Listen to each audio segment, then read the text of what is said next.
جب کوئی شخص فوت ہونے لگے تو اس کے پاس جو لوگ موجود ہیں ان کو کلمے کی تلقین کرنے کا حکم ہے، اور ان کو یہ بھی حکم ہے کہ وہ اس کی اچھی چیزیں اس کو بتائیں۔ جب کوئی بندہ بوڑھا ہو جائے نا اور وہ بس اب جانے والا ہے اس دنیا سے، تو اس کی زندگی کی برائیاں اس کو یاد نہ دلائیں، اس نے جو اچھے کام زندگی میں کیے اس کو یاد دلائیں، تاکہ اس کے ذہن کی سکرین پر وہ چیزیں آنا شروع ہو جائیں، وہ اللہ سے حسن ظن اور امید کو مضبوط کرنے لگے کہ شکر ہے میرے اللہ نے مجھ سے یہ کام بھی لیا، میں نے مسجد بنائی، میں نے دارالعلوم بنایا، میں نے یتاما و مساکین کی مدد کی، میں نے غرباء کے سر پہ ہاتھ رکھا، میں نے رشتہ داریوں کو نبھایا، میں نے یہ کیا وہ کیا۔ اس کے اچھائی والے کام اس کے سامنے رکھے جائیں تاکہ اللہ سے اس کو امید حسن ظن غالب ہو جائے، کیونکہ اب وہ گناہ تو کر ہی نہیں سکتا، تو اب اس کی امید غالب کی جائے، ایسی باتیں سنائی جائے۔ میرے حضور نے فرمایا جس شخص کے مرنے کے بعد اس کو 4 گواہ مل گئے اچھائی کے، لوگوں نے کہا یہ بڑا اچھا آدمی تھا، صرف 4 گواہ مل گئے، تو فرمایا کہ اللہ اس کو غفران و رحمت کے پردوں میں ڈھانپ لیتا ہے، اس کی بخشش و مغفرت ہو جاتی ہے، اس کو جنت عطا کر دی جاتی ہے۔ حضرت عمر تھے، عرض کی یا رسول اللہ صلی اللہ علیہ وسلم، میرے ماں باپ آپ پہ قربان ہو، اگر کسی کے پاس 4 گواہ نہ ہوں، 3 گواہ ہوں، تو میرے حضور نے فرمایا وہ بھی جنتی۔ حضرت عمر بولے حضور اگر کسی کے پاس 3 بھی نہ ہوئے، 2 ہوئے، میرے حضور نے فرمایا وہ بھی بخشا گیا۔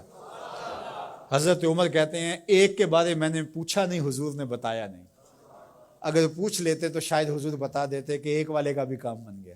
تو یار جس کو صرف 2 گواہ مل گئے مرنے کے بعد، لوگوں نے کہا بندہ بڑا نیک تھا، نمازی تھا، ظلم نہیں کرتا تھا، زیادتی نہیں کرتا تھا، صرف 2 گواہ مل گئے، اس کی بخشش۔ لیکن وہاں کچہریوں والے گواہ نہیں چلیں گے، گواہ سچے ہوں گے، اللہ کے ہاں جھوٹے گواہ، وہ چاہے 2 ہی مل گئے، 50 سال 60 سال 70 سال کی زندگی میں 2 گواہ اچھے مل گئے اس کی اچھائی کے، وہ جنتی ہے۔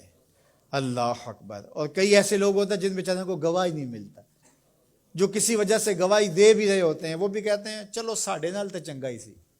اس کا مطلب ہے کہ سب کے ساتھ اس کا رویہ اچھا نہیں تھا، ساڈے نال تے ویسے کدی نہیں سی کی۔ تو اس کا کیا مطلب ہوا کہ یہ بندہ ضرر کا منبع تھا، یہ شر کا منبع تھا، تو اس کی شر سے ہم بچ گئے بس۔ تو ایسا نہ ہو کہ تمہارے بعد لوگ گواہی بھی اگر دینا چاہیں تو لفظ تراشنے لگیں کہ اگر میں نے اچھا کہہ دیا تو سارے لوگ میری جانب دیکھیں گے کیا کہہ رہے ہو۔ ایسی گواہی پیدا کرو لوگ دل سے کہیں یار زمانے میں ایسا دیکھا ہی نہیں تھا۔ اپنی اچھی گواہیاں پیدا کر کے جاؤ، چاہے 2 ہی پیدا ہو جائیں، اچھی گواہیاں پیدا کر کے جاؤ۔ اللہ اکبر۔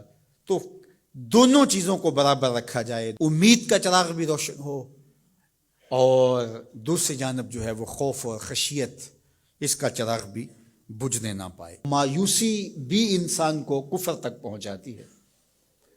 جب کسی کو پتا ہو کہ اب رخصت ہی نہیں ہے، معافی نہیں ہے، تو وہ جس نے 99 قتل کیے تھے، جب اسے پتا چلا کہ جہنم میں جاؤں گا ہی، تو اس نے کہا پھر 99 کیا 100 کیا؟ جس کو سزائے موت ہو جاتی ہے اس کی پھر نگرانی کی جاتی ہے، اس کو پتا ہے میں تو مرنا ہی مرنا ہے، 1 مار کے بھی مروں یا 10 مار کے بھی مروں، ایک ہی بات ہے۔ تو خوف اور امید دونوں ساتھ ساتھ ہوں کہ گرفت بھی ہو سکتی ہے، رخصت اور چھٹی اور معافی بھی ہو سکتی ہے، یہ زندگی کے اندر جو ہے وہ توازن چیز قائم رکھتی ہے۔ شفاعت کی امید حضور علیہ السلام سے، اور حضور کی ناراضگی کا ڈر بھی۔ حضور سفارش کریں گے اور گناہ گاروں کی بخشش ہوگی، لیکن دوسری جانب یہ ڈر بھی کہ اگر حضور نے منہ پھیر لیا تو پھر کس در پہ جائیں گے۔ حضور نے ارشاد فرمایا جس نے میری سنت سے منہ موڑا میں اس کی شفاعت نہیں کروں گا، تو پھر کوئی سہارا کوئی آسرا رہے گا باقی؟ تو امید کا چراغ بھی روشن رہے، خوف بھی رہے، شفاعت کی امید بھی رہے، لیکن حضور کی ناراضگی کا ڈر بھی رہے۔ تو زندگی بھر جوانی میں بالخصوص خشیت غالب ہو اور آخری لمحات کے اندر امید غالب ہو۔